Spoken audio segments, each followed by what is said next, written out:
तो guys start करते हैं हम अपना टॉपिक एक्सपर्ट सिस्टम के बारे में पढ़ना। ठीक है। तो जो हम इस स्लाइड के अंदर पढ़ने वाले हैं वो इसके बारे में पढ़ेंगे कि एक्सपर्ट सिस्टम क्या होता है, इसके पास क्या क्या क्वालिटीज़ होती हैं एंड इसकी प्रॉपर्टीज़ क्या क्या होती हैं। तो अगर हम बात करें एक्सपर्ट सिस्टम की, तो एक्सपर्ट सिस्टम कोई इंसान नहीं है जो आप एक्सपर्ट के जैसे आप यहाँ पर अगर अज्यूम कर रहे हो। तो एक्सपर्ट सिस्टम बल्कि आपका एक कंप्यूटर प्रोग्राम है। ओके। वो इतना एक्सपर्ट होता है कि वो एज अ ह्यूमन थिंक कर सकता है, इसे हम लोग इसलिए हम लोगों ने वैसे एक्सपर्ट सिस्टम कर दिया है। बाकी जैसे जैसे आप आगे बढ़ते चले जाओगे आपको नॉलेज मिलता चले जाएगा।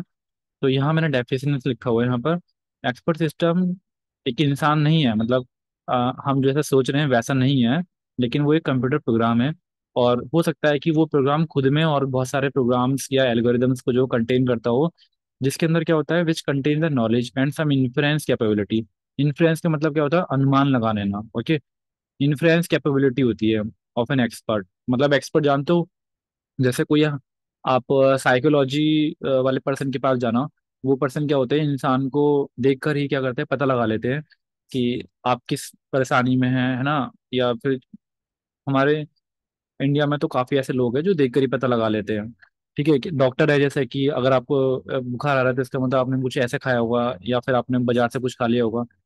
तो मतलब वो एक्सपर्ट है ना, वो देखकर ही पता लगा लेते हैं। ऐसे ही ये जो एक्सपर्ट सिस्टम है, मतलब ये it is a like as a human and ये इन्फ्लुएंस कर सकता है। ठीक है, इसको डायरेक्ट शब्दों में कहें तो it is nothing but a computer program which can influence capability of an expert. ठीक है, लाइक एज ए ह्यूमन। बस इतना ठीक है अगर आप इतना लिखोगे तो। लेकिन अगर क्वेश्चन काफी बड़ा आ गया तो उसके लिए आपको ज्यादा अमाउंट ऑफ नॉलेज भी चाहिए होगा, तो वो हम आगे वाली स्लाइड में पढ़ते हैं।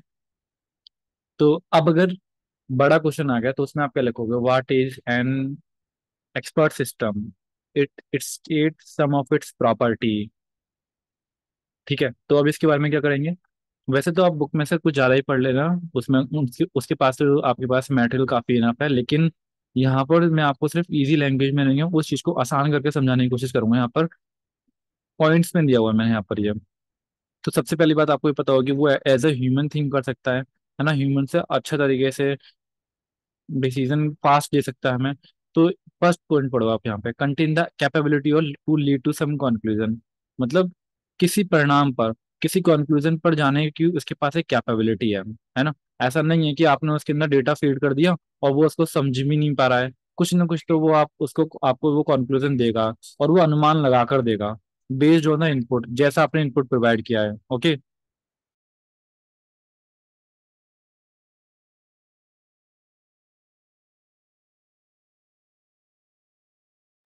दूसरा है उसके पास प्रोसेसिंग कैपेबिलिटी होती है। प्रोसेसिंग कैपेबिलिटी मतलब डेटा को प्रोसेस कर सकता है वो।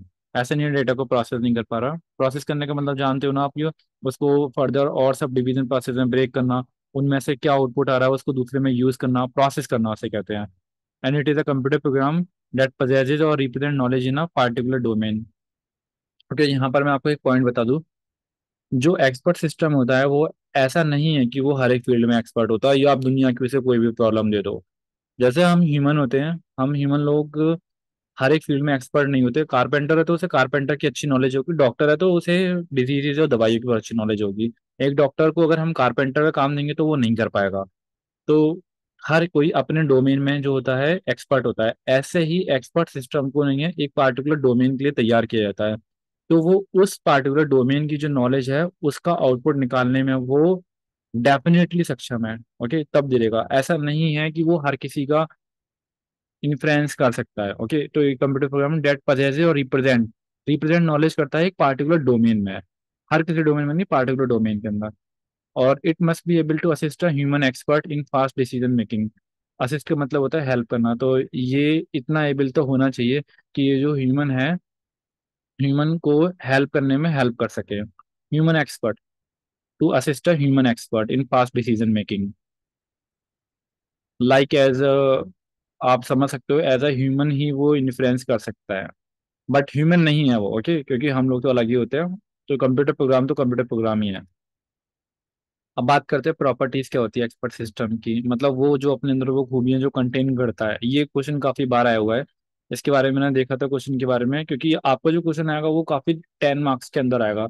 और 10 मार्क्स में एक्सपर्ट सिस्टम में ना डिवीजन होंगे क्वेश्चन के आपके। जैसे ऐसा हो गया, एक्सपर्ट सिस्टम क्या होता है वो बताओ, प्रॉपर्टीज क्या होती है एक्सपर्ट सिस्टम की वो बताओ, इसके सेल्स क्या होते हैं उनको बताओ, इसको रिप्रेजेंटेशन कैसे करते हैं वो बताओ। तो 4 पार्ट में डिवीजन हो जाएगा आपका। तो यहाँ पर सबसे पहला पॉइंट यहाँ पर क्या है, it perform reasoning over the acquired knowledge. मतलब रीजनिंग का मतलब होता है तर्क लगाने की उसके पास कैपेबिलिटी है। मतलब ये गलत है तो वो गलत क्यों है, ऐसा सोच सकता है, क्योंकि ऐसा हम ह्यूमन लोग ही सोच सकते हैं, नहीं तो अदर अदर कंप्यूटर के प्रोग्राम जो होते हैं वो ऐसा नहीं सोच पाते कि ये गलत है तो वो गलत क्यों है। तो it can reason, it perform reasoning over the acquired knowledge rather than merely performing some calculation और परफॉर्मिंग डाटा रिट्रीवल। जैसे अदर हमारी कैलकुले अदर एल्गोरिदम या फिर अदर प्रोग्राम जो होते हैं कंप्यूटर के, वो सिर्फ क्या करते हैं, वो सिर्फ नॉर्मल कैलकुलेशन करते हैं, स्टैटिस्टिकल मेथड लगाते हैं, मैथमेटिकल कैलकुलेशन करते हैं, एपीआईएल्स वगैरह जो भी कुछ इसके अंदर होता है वो करते हैं। लेकिन एक्सपर्ट सिस्टम का जो प्रोग्राम होता है वो इस तरीके से डिजाइन किया जाता है कि वो रीजन कर सकता है कि वो गलत है तो क्यों गलत है, सही है तो क्यों सही है, ऐसा हो रहा है तो ऐसा क्यों हो रहा है। इसके बेस पर वो आगे आने वाले फ्यूचर में जो डिसीजन होंगे उनको वो मैनेज करके बता सकता है ना। जैसे मैं आपको एक एग्जांपल दूं, जो गेम होता है ना, गेम कंप्यूटर में हम जो गेम खेलते हैं, एक बार मैंने उसके बारे में इंफॉर्मेशन पढ़ी थी कि क्या मशीन जो है अपने आप को अडॉप्ट करती हैं एज ए ह्यूमन। तो जैसे जैसे आप ये गेम खेलते हो वैसे वैसे ना वो कंप्यूटर प्रोग्राम ना काफी ज्यादा स्ट्रांग होता चला जाता है। वो आपको समझ जाता है कि आप इस टाइम पे ये मूव लोगे, तो कभी फाइटिंग वाला गेम खेल कर देखना, तो वो आपके मूव्स को ना पहले से ही वो एनालाइज कर लेते हैं। या फिर कोई कंप्यूटर प्रोग्राम जो है बहुत ज्यादा टाइम से खेला जा रहा है, तो वो अपने आप को ना बैलेंस कर लेता है। ये पुराने वाले गेम की तरह नहीं है, बट जो अब आने वाले गेम्स है ना उनकी बात कर रहा हूँ मैं। मैंने ऐसा न्यूज में पढ़ा था, किसी ने यूट्यूब पर बताया था कि गेम्स भी जो होते हैं अपने आप को जो है डेवलप करते हैं as per the user. Okay, it can solve problem by using heuristic or approximate models which unlike other algorithm solution are not guaranteed success। मतलब ये सॉल्व प्रॉब्लम कर सकता है अप्रोक्सीमेट मॉडल्स। जैसे अगर आप अदर प्रोग्राम्स की बात करोगे, आपने तो काफी सारे प्रोग्राम बना रखे होंगे, उनके अंदर आप देखोगे कि अप्रोक्सीमेशन की कोई गुंजाइश नहीं होती। इफ ऐसा लगाया आपने तो उसके अंदर आउटपुट यस या नो में है ना, ऐसा होना है तो ऐसा होना है या नहीं होना है। लेकिन इसके अंदर क्या है, अप्रोक्सीमेट का भी एनालिसिस कर सकता है कि नियरली आपका वेदर ऐसा हो सकता है या फिर नियरली आपका आपकी हेल्थ ठीक नहीं है, ऐसे करके नियरली अप्रोक्सीमेशन। बाकी जो अदर एल्गोरिदम है वो नहीं, ये काम नहीं कर सकती हैं। It can to stimulate human reasoning capability about a specific domain rather than the domain itself. अब यहाँ पर जो डोमेन वर्ड यूज हुआ है, डोमेन वो पार्ट होता है ह्यूमन ब्रेन का जिसमें क्या होता है, नॉलेज नॉलेज प्रिजर्व होती है और उस नॉलेज के बारे में हम कुछ रीजनिंग कर सकते हैं। तो ऐसा ही जो एक्सपर्ट सिस्टम है वो सिमुलेट कर सकता है ह्यूमन, मतलब बिल्कुल वैसा ही काम कर सकता है जैसे ह्यूमन थिंक करेगा रीजनिंग कैपेबिलिटी में। स्पेसिफिक डोमेन की बात करना है यहाँ पर ये, ठीक है, rather than the domain itself, about a specific domain. Okay, इतना बात समझ में आ गई। बाकी अभी तो आप सिर्फ समझ लो, जब हम लोग ये क्वेश्चन पेपर डिस्कस करेंगे या फिर आगे चल के क्वेश्चन आंसर करेंगे तो मैं आपको लिखना क्या क्या होगा इसके अंदर वो मैं आपको बताऊंगा। अभी वैसे आप सुनते चलो बस, यहाँ पर कुछ भी नोट करने की जरूरत नहीं है, बस दिमाग में डाल के चलो बस सारी बात। अभी यहाँ पर अब यहाँ पर चलते हैं, क्योंकि यहाँ से अब एक पार्ट डिवीजन का जा रहा है। नॉर्मल प्रॉब्लम जो होती है उसे हम अगर नॉर्मल एल्गोरिदम से सॉल्व करेंगे तो वो क्या मेथड यूज करती है, मैथमेटिकल कैलकुलेशन और स्टैटिस्टिकल मेथड यूज करती है। लेकिन अगर कोई प्रॉब्लम एक्सपर्ट सिस्टम को दी जाए तो वो जो मेथड को यूज करता है, वैसे तो रूल ऑफ थंब आपके बुक में नहीं है, बहुत बार यूज किया गया है, तो रूल ऑफ थंब है वो अगर यूज करता है तो उस एक्सपर्ट सिस्टम को हम नॉलेज बेस्ड सिस्टम कहते हैं।